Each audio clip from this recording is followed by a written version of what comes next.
नमस्कार, मैं प्रिया गुप्ता। आज मैं आपको पंजाबी पगड़ी बांधना सिखाऊंगी।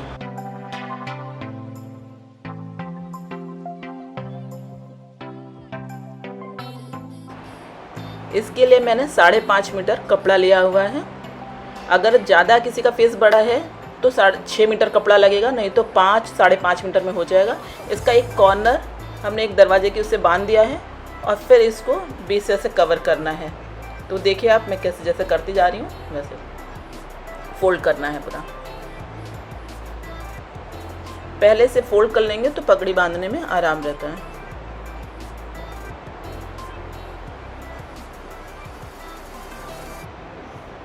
इस तरीके से क्लिप या कुछ भी आप लगाते जाएं, पिन।